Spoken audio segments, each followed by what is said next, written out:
Padre, del Hijo y del Espíritu Santo. Amén. Amados hermanos de nuestro Señor Jesucristo, nos encontramos en el segundo domingo después de Pentecostés.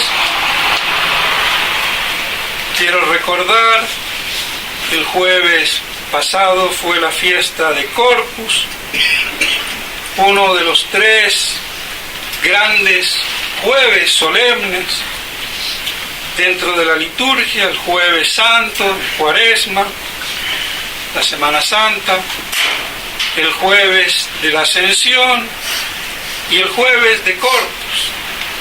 Y vemos cómo queda eclipsado esta fiesta,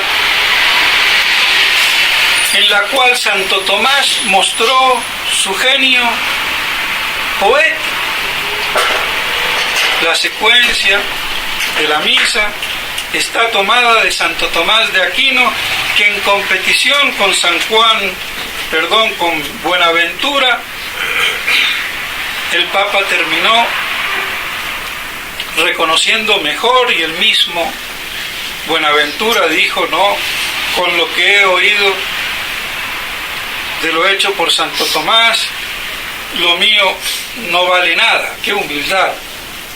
Pero vemos así como ese genio teológico, intelectual, angelical, también en la fiesta del Corpus, prodiga su sabiduría poética con esa secuencia tan hermosa.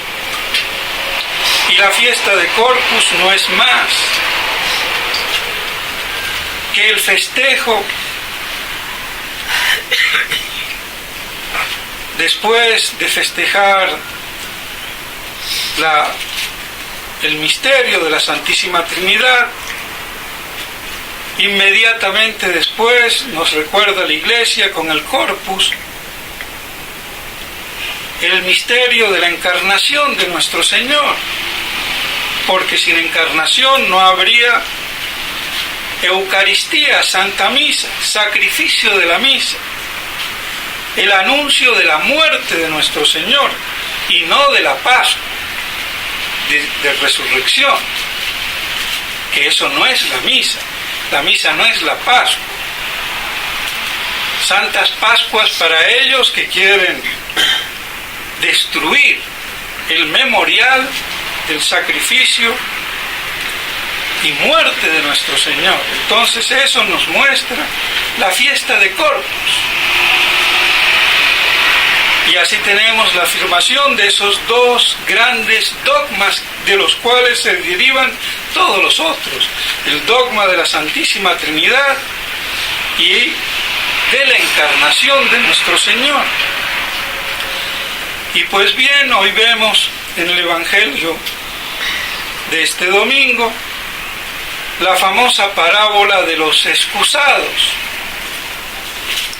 parábola que, vista desde un punto natural, no entenderíamos, porque las excusas son válidas, muy válidas. ¿Quién va a ir a una gran fiesta si acaba de casarse? Absurdo.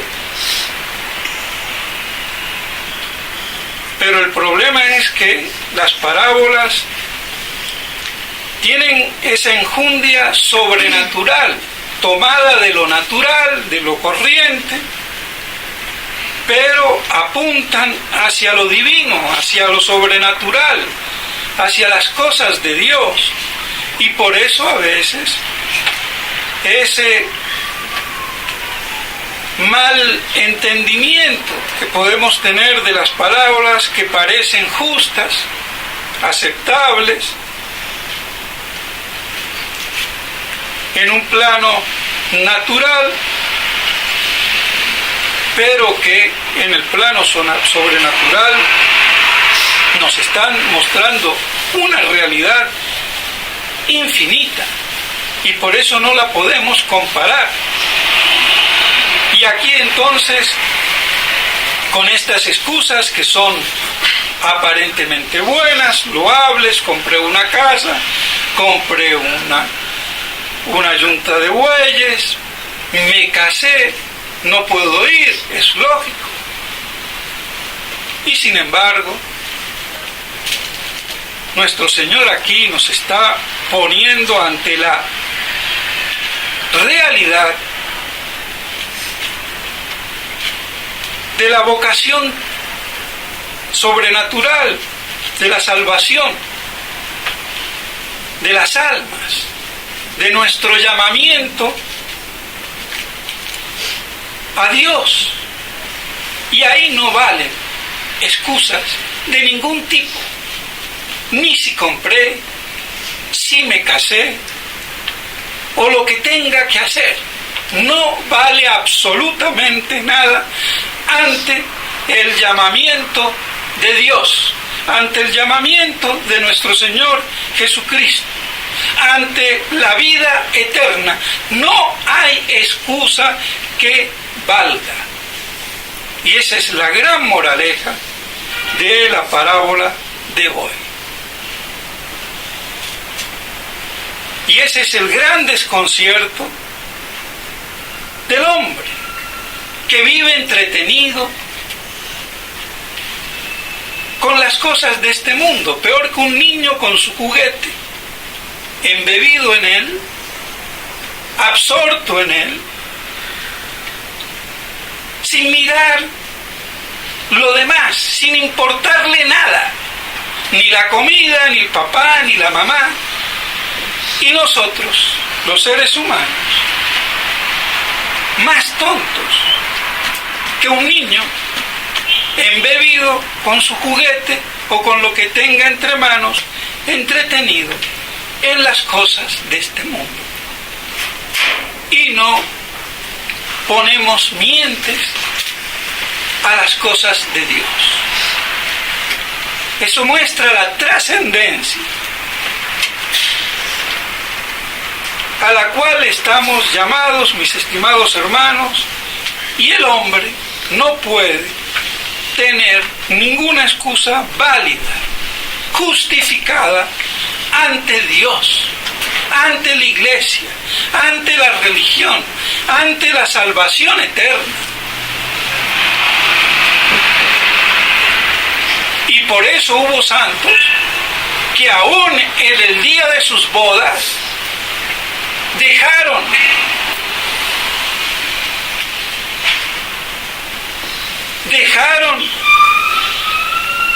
inacabada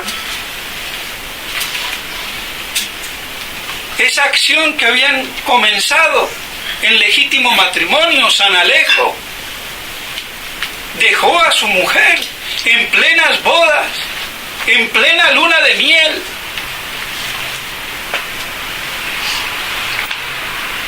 Y el mismo San Juan Evangelista, que en las bodas de Caná, que fueron las bodas de San Juan, dejó a su legítima mujer, y fue por eso el discípulo más amado.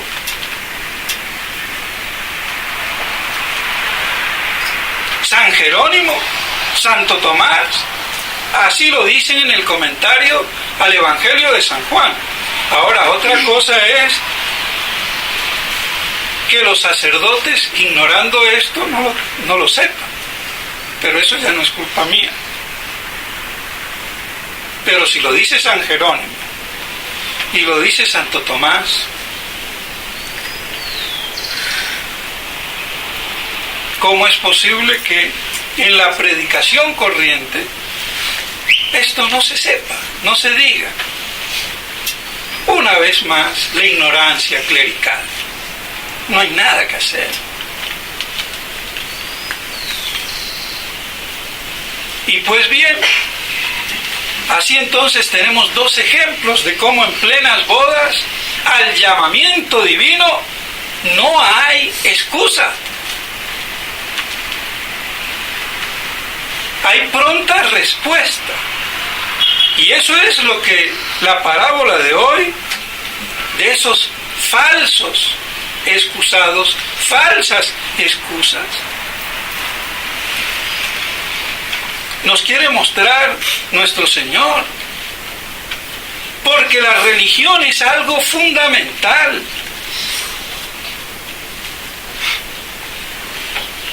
Las cosas de Dios no tienen espera, sea el estado en que estemos. No hace falta ser religioso, sacerdote, monja o monjo. Toda persona casada, soltera, viuda, niño, grande, tiene que tener esa respuesta trascendental, religiosa, a la verdad eterna, a Dios y a su iglesia.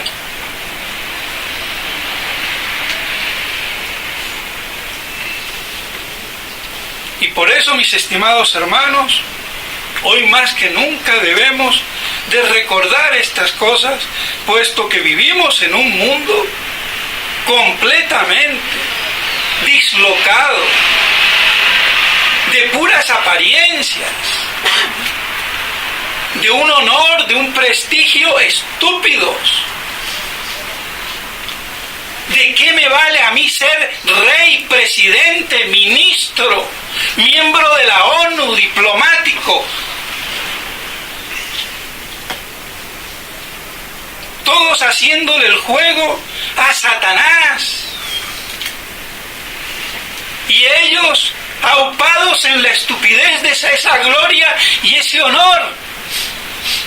Todo esto te daré si me adorares. Ahí están pintados. Y no hay uno solo que se escape.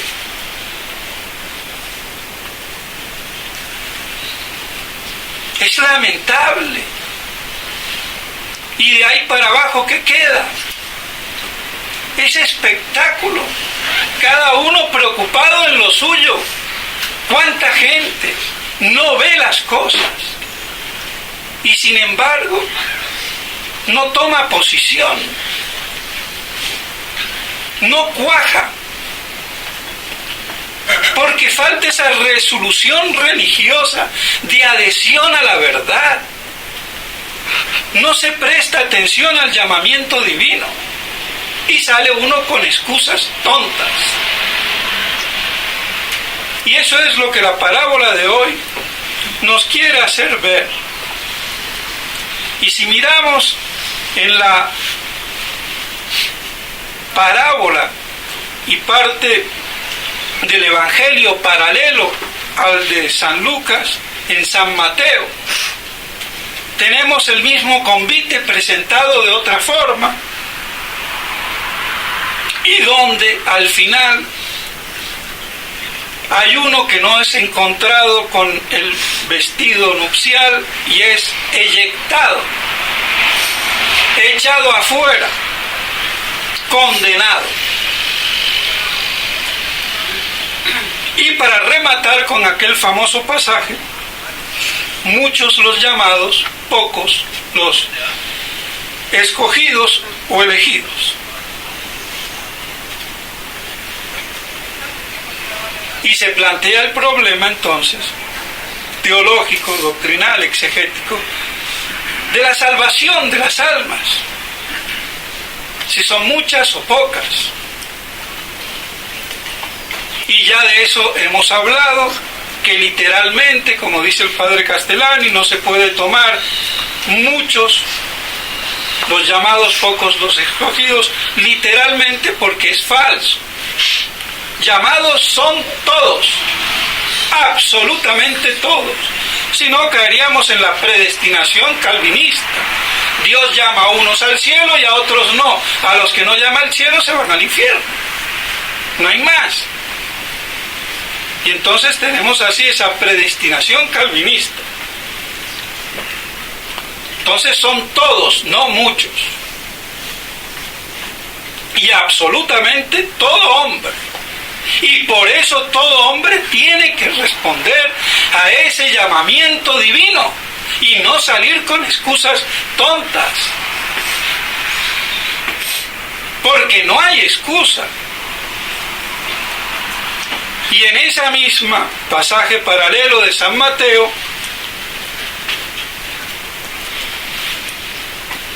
se nos dice que uno solo es condenado.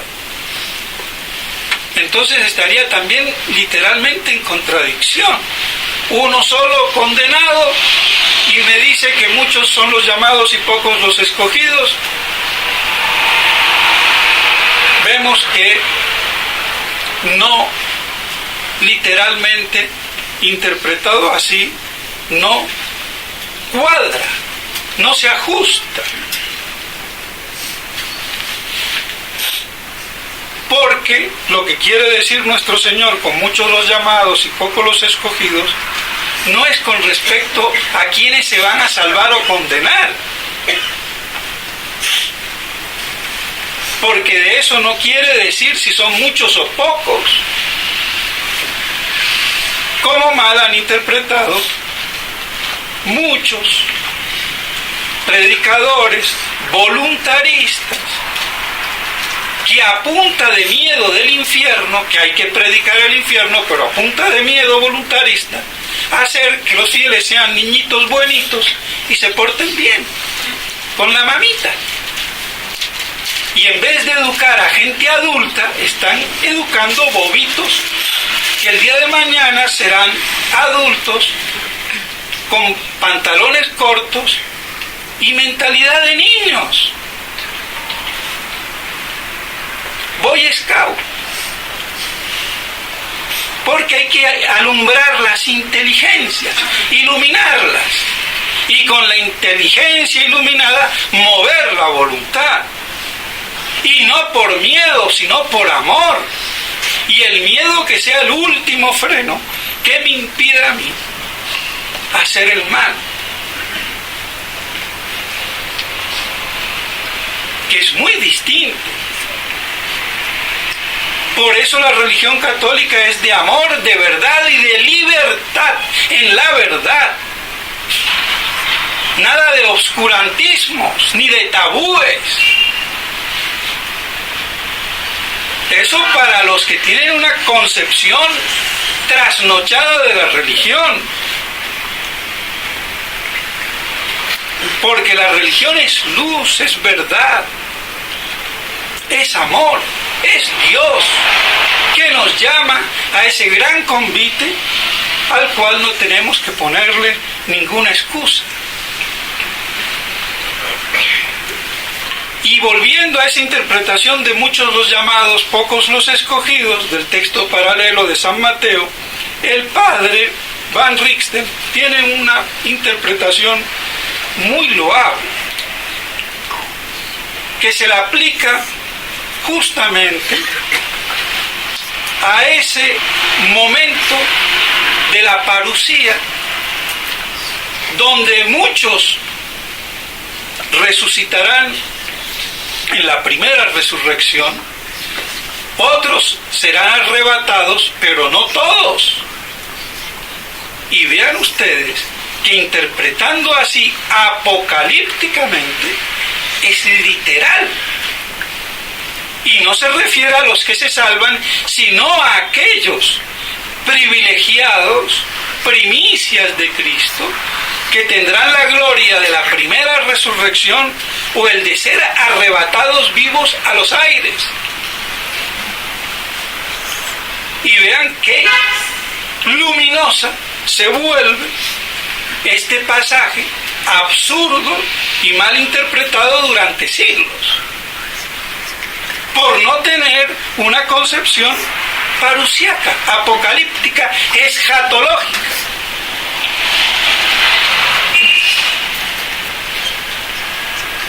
Y como también en otra parte, en otro momento, tenía esa interpretación que ya había dado, que se podía muy bien interpretar, muchos, como hace el padre Castellani,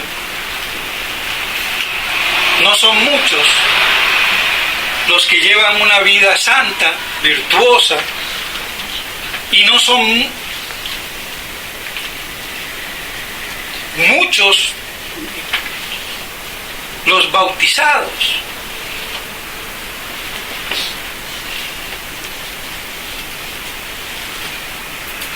Los que realmente llevaban una vida de aceptación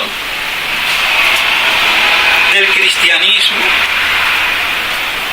una vida más pía y otros una vida más santa.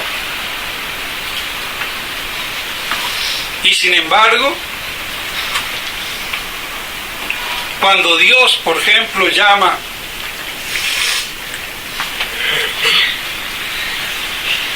a que alguien tenga vocación religiosa,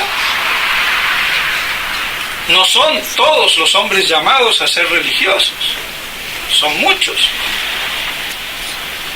y no todos responden. Y esa era la partecita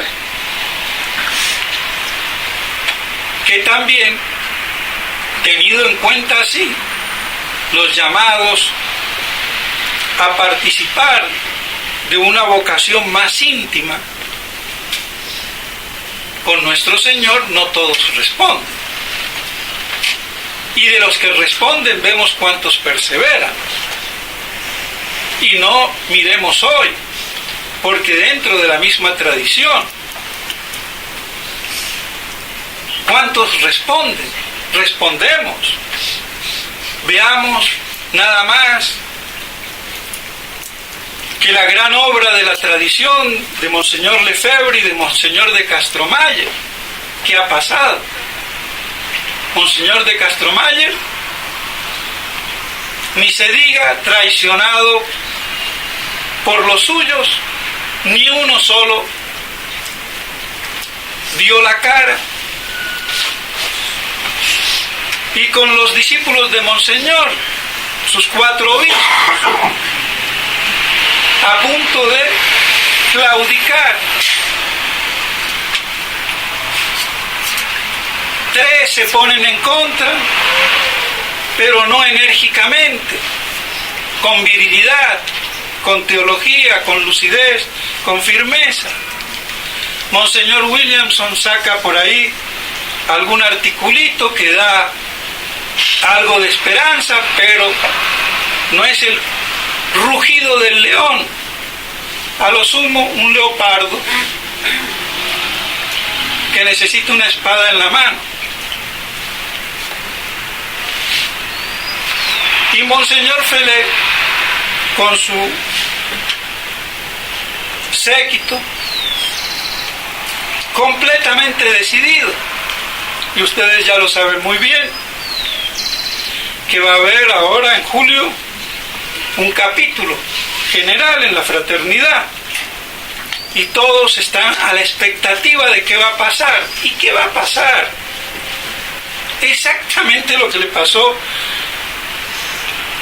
al Instituto de San Pedro, la Fraternidad San Pedro, que fue el mismo Ratzinger, cuando era cardenal, convoca un capítulo, decapita, aquí no es el caso de decapitar a nadie, al superior, y pone otro que más le convino y reformó.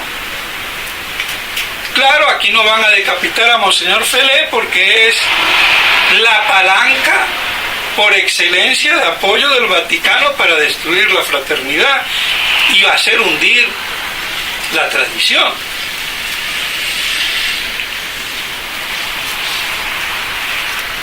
Yo no digo que sea exactamente así, y quisiera que no fuera, pero estoy casi seguro que lo que todos esperan de que Monseñor Felé firme y vaya a Roma, no va a acontecer así. La firma va a ser la aceptación en el capítulo, mis estimados hermanos. Y no será la firma de Monseñor Felé, sino la firma de todo el capítulo. Ojalá me equivoque, pero en la lógica vaticana y de este contubernio satánico diabólico, es claro. Lo que pasa es que con la fraternidad les cuesta más, porque es un inmenso Titanic. pero está hundiéndose. Y mientras tanto, la música de sirena, no pasa nada.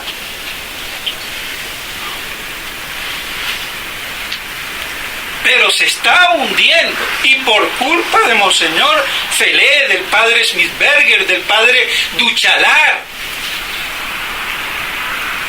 del padre Lorenz y de otros más, que no sé por qué han entrado en la fraternidad, se debieron de haber quedado en sus casas. ¿Para qué se meten?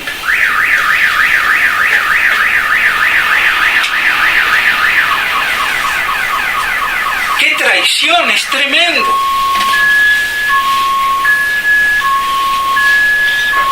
Y los sacerdotes, anulados completamente, 500 sacerdotes.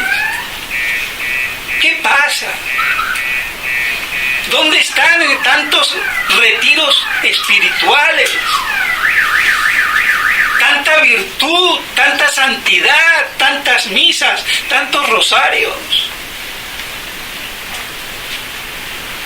Todo eso a hundirse por la estupidez, por la falsa obediencia, por la falta de virilidad, por la falta de teología. A mí me dan ganas de llorar, y es para llorar. ¿Dónde está ese clero? Y ya no se diga de los fieles. ¿Qué pasa? Esto es apocalíptico, mis estimados hermanos. Si nuestro Señor no abrevia los tiempos, nadie se va a salvar. Aquí no hay nada que hacer. Si Monseñor Williams, si Monseñor Tissier de Malaret, porque hay que decirle de Malaret, porque si no se ofende que es noble, entonces que obre con nobleza, por favor.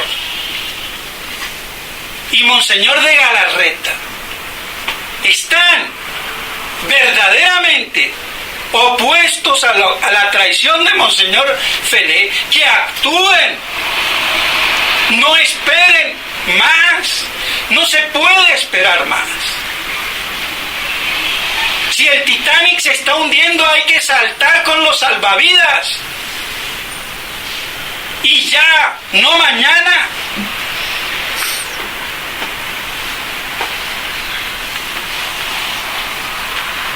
Esto es un llamado que le hago en el nombre de Dios y de la Iglesia.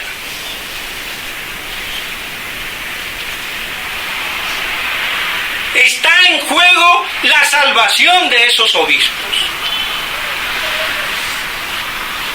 Porque Monseñor Felé es como Judas.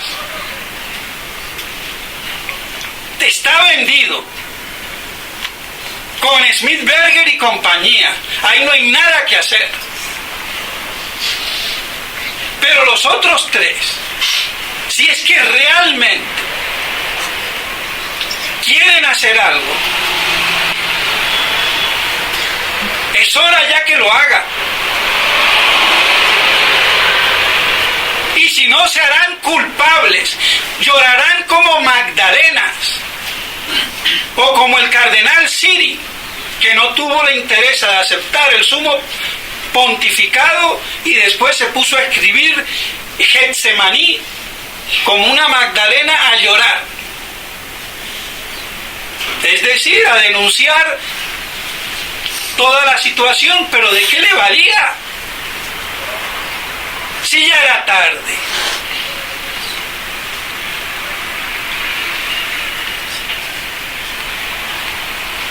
Es increíble, mis estimados hermanos, la falta de fe y de fortaleza que hay. Falta nobleza clerical. Y por eso, todos estos escándalos abominables de un clero corrupto, con tantas cosas que escandalizan hasta el más pecador de los fieles.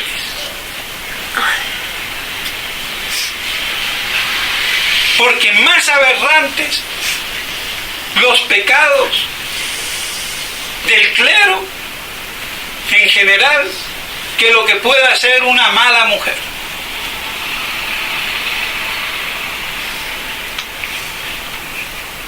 Es lamentable. Y esto lo digo, mis estimados hermanos, porque estamos viendo hundir el Titanic de la tradición.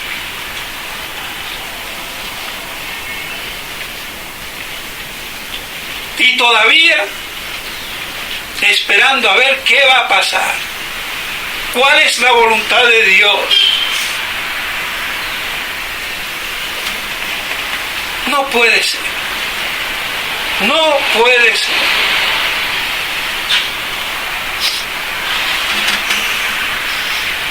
Pidámosle a la Santísima Virgen María que nos ayude a mantenernos firmes. Firmes ante esta crucifixión de la Iglesia, que ahora vemos que es una claudicación de la tradición. Una verdadera claudicación. ¿Y cuántos fieles no están de acuerdo? Y deseando eso, otros no. Y otros en el medio. Pero Roma llegará a su objetivo: destruir lo que queda del pequeño rebaño fiel. No lo podrá destruir totalmente, pero hasta eso. Y ese pequeño rebaño fiel, si no huye al desierto, será devorado por Babilonia, el dragón, la Roma apóstata, sede del anticristo. El anticristo religioso está gobernando en Roma. Eso no es para mañana, mis estimados hermanos. Y hace rato, un papa católico, apostólico y romano no puede estar en Asís, ni uno, ni dos, ni tres, y eso basta. Sumémosles todas las herejías.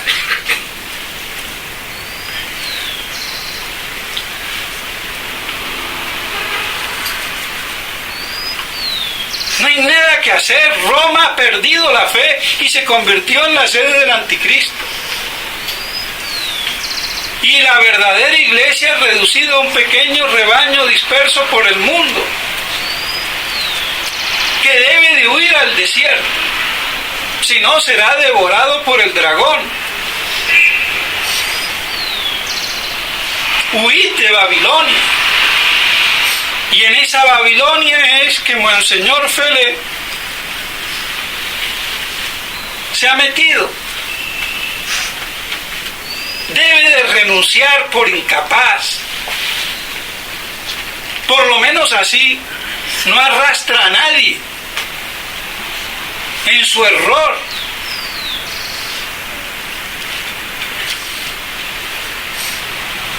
Es tremendo esto. Yo lo denuncio y lo denunciaré hasta que me muera. Lo único que le pido a Dios, que me dé la gracia de perseverar para morir combatiendo. Y para retroceder jamás, ni para tomar impulso. Esto es un duelo mortal. El que pega primero pega dos veces. No hay nada que hacer. Es la hora de la definición y de hacer prevalecer la gracia de la confirmación. Soldado de Cristo, para morir combatiendo por la Iglesia, por nuestro Señor,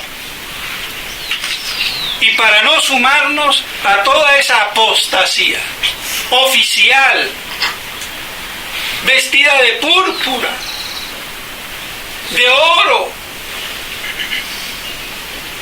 con el aplauso de los reyes de este mundo. Pidámosle a la Santísima Virgen María para que nos ilumine y que estas cosas nos queden grabadas y podamos así perseverar, manteniéndonos firmes en la fe en Cristo Rey, porque al fin y al cabo Él es el que va a triunfar. Ya triunfó en la cruz, pero su triunfo total será el día que Él vuelva una segunda vez y acabe con este reino del mal instaurado en su iglesia, en Roma. Y por eso la llamó que sería la sede del anticristo. Pidámosle esa entereza, esa lucidez y esa fe para que perseveremos en esta segunda crucifixión de la Iglesia y de la tradición que Monseñor Fele y su equipo están a punto de formalizar. La entrega ya ha sido, pero formalmente todavía no. Pero la entrega sí ha sido, y hace mucho tiempo. Pero ahora se va a evidenciar. Y por eso hay que pedir esa entereza para saber de qué lado hay que estar y no sumarnos a esa claudicación. En nombre del Padre, del Hijo y del Espíritu Santo.